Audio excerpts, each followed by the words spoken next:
Y'all want to see something up?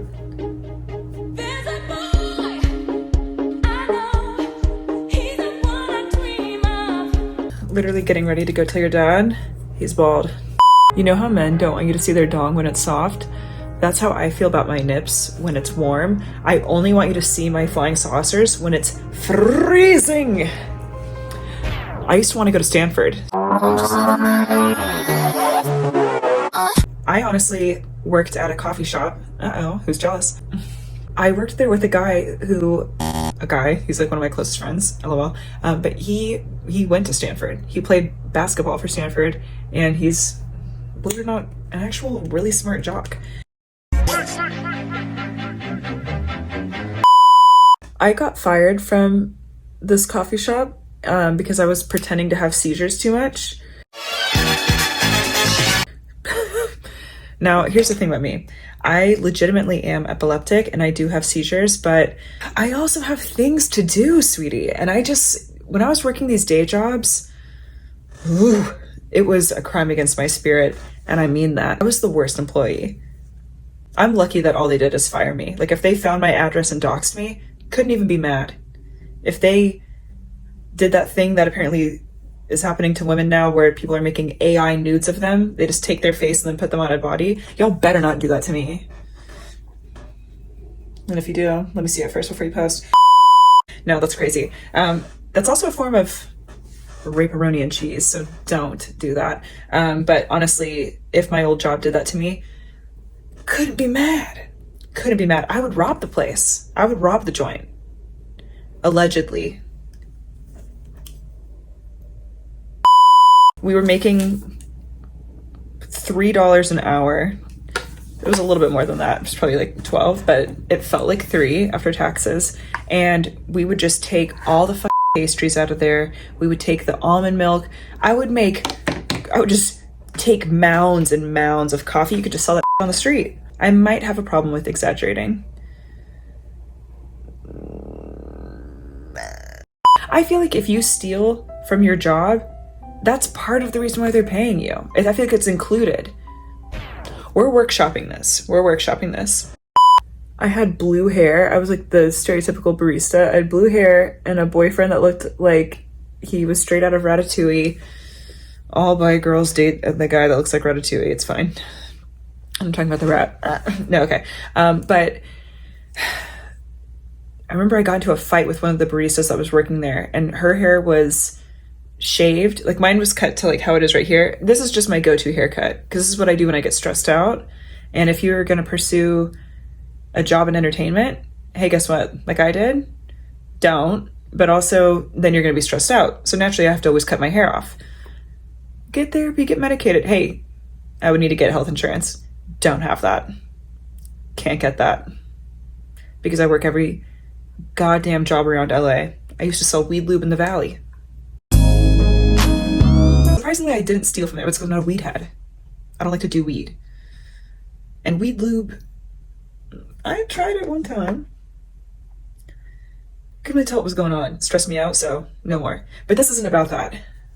But anyway, so I had this coworker, this blue-haired beast, and she had gauged ears, so she thought she was gayer than me. Okay? I spiritually have gauged ears, so what now? But one time she was trying to tell me that I wasn't queer because I was dating a guy, and then she let it slip that Miss Blue Hair McGee had never even munched. And I said, well. You want to be throwing stones and you haven't even chowed. Haters are very unbecoming. It's like, she thought she was going to be the only blue-haired barista, and when I was coming for her queer card, she couldn't handle it. Baby, there's enough room for us to all make minimum wage. Okay, she's my op. Anyway, our manager at this coffee shop, he would talk about his siblings in a very odd way. This is kind of honestly where the joke I have about the joke, it's a cry for help. But it originated from this guy because he had like 3 siblings. And he was talking to me when we have to get there at 4 in the goddamn morning. So conversation is already not enjoyable, but it's tough. But we have to get there at like 4:30 in the morning to open the joint up. And one time he comes in Like it's like 10 in the morning. He's like, hey. I'm like, hey, dude. Like, okay, good morning. And he was like, oh man, I spent the weekend with my sisters, and one of my sisters has cancer. It's like really scary. I was like, oh no, I'm so sorry. Like, how are your other siblings? And he's like, oh, good. You know, my brother's younger than me, blah, blah, blah. And then my sister Brittany, she's so hot. She's hot. And then he showed me a picture of her. Now, I hope you guys know that I'm not talking about how he went into his phone and dug up a pic of old Brit. No, it was his background to his phone. And I was like, honey, it's too damn early for this. And also, even if it was 11 p.m., I might want to hear about it at 11 p.m. But I don't want to hear about this right now. And I thought he was being funny at first. And then I realized that he was being serious. And that's when I was like, oh, wow, there's really people out there that legitimately have haunted, horrific ideas of what a true boundary is with their siblings. I remember one time my brother was driving me to like my boyfriend at the time, the Ratatouille boyfriend's house. My brother was Freud.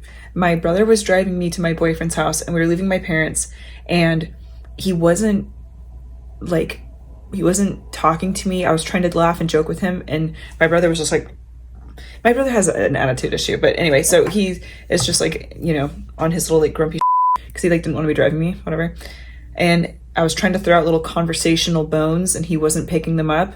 And so finally, to make him pay attention, I was like, dude, do you think it was like kind of weird how like dad doesn't think I'm hot anymore? And he like stopped the car and looked at me horrified, and I started laughing, and then he starts laughing, and still to this day we have not laughed that hard because I couldn't even believe that I said that. But I was just trying to get a rise out of him because I was trying to laugh and have a good time, and he wouldn't engage, so I had to get scary with it.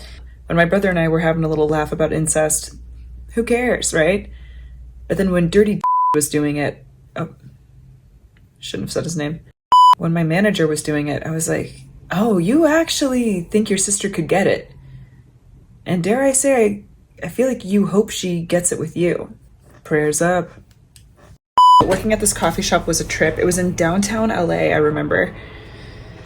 Oh, that was a time. I remember at first I really was trying hard. And I'm like, okay, I'm gonna be a good employee. This is how it always is. Whenever I start working at a job, I'm like, okay, I got this. And then it just, you know, that work ethic really erodes over time. And by over time, I'm talking like 2 weeks. I would take like multiple, you would get like 2 15-minute breaks and 1 30-minute break. And guess what? Every single break was a 45-minute break. So. And then I legitimately did have a seizure at work one day, and it was really horrifying.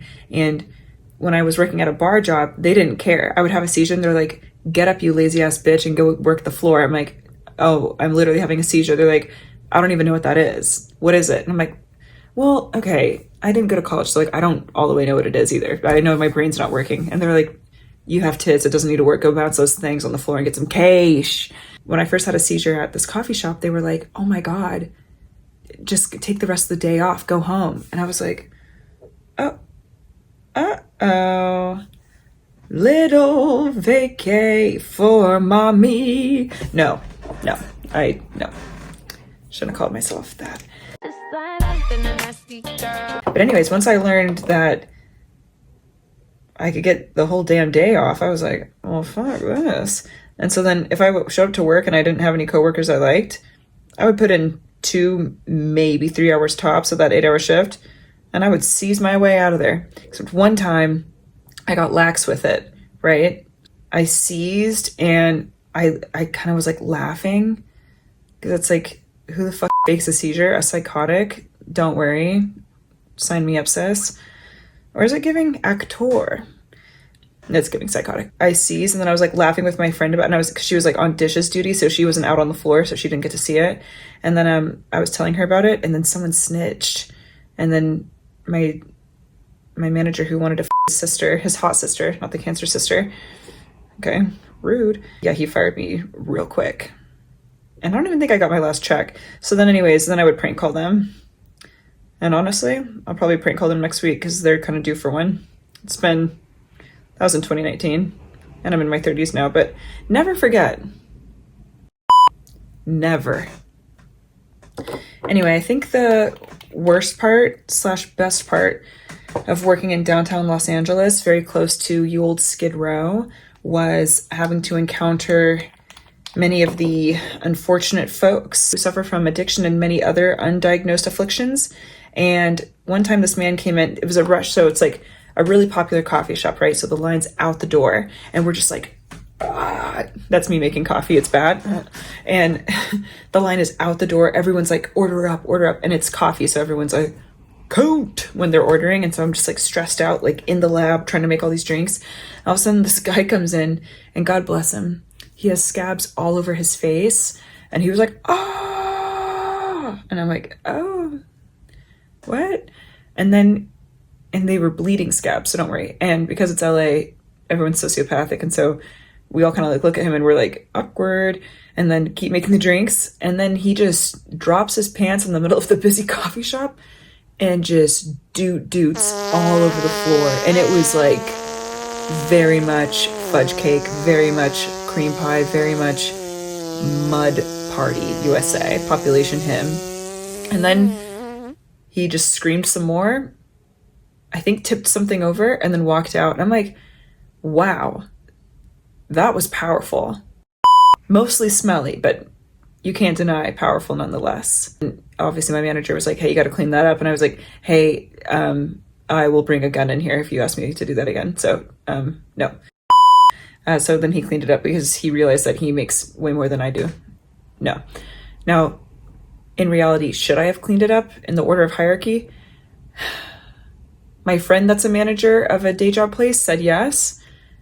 Fortunately, he wasn't my manager that day. But there was this woman that came in with a huge purple suitcase, like you would like check a bag, right? With a huge purple suitcase. And we weren't allowed to give the bathroom code out to people that appeared to be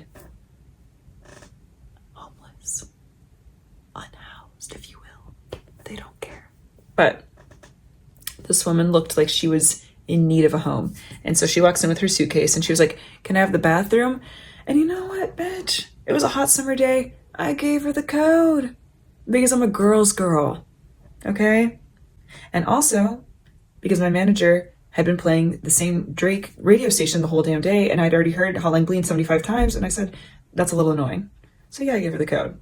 Mostly out of the good of my heart, but also out of spite. And then she goes in the bathroom, and she's in there, and she's in there, and she's in there. No. Could I have foreseen that she was going to be in there for 2 hours? A little bit. A little.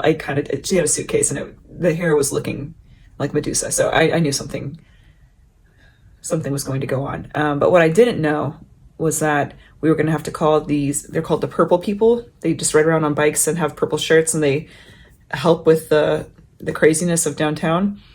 No, but we called the purple people, and they come, and everyone's banging on the door trying to break it down. Somehow they got the door open, and inside her purple suitcase was filled to the brim with a bunch of individual packets. It must have been like 200, however many packets it takes to fill a suitcase. That's how many she had in there. Could have been 200, could have been 1,000 of like little Mott's applesauce packets. And she had opened them all up, all of them.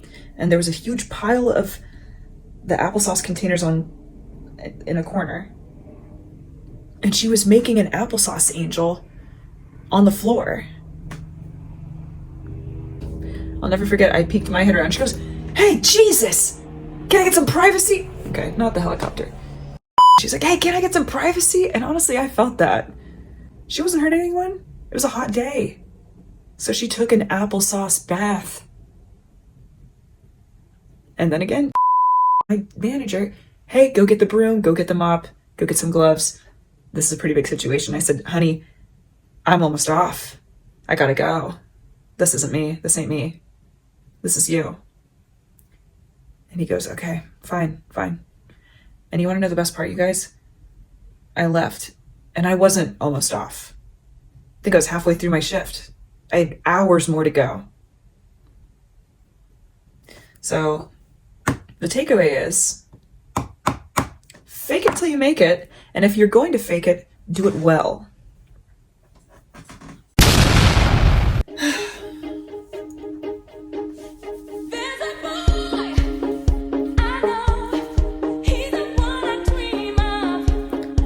The real takeaway is don't cut your hair with kitchen scissors. Bye.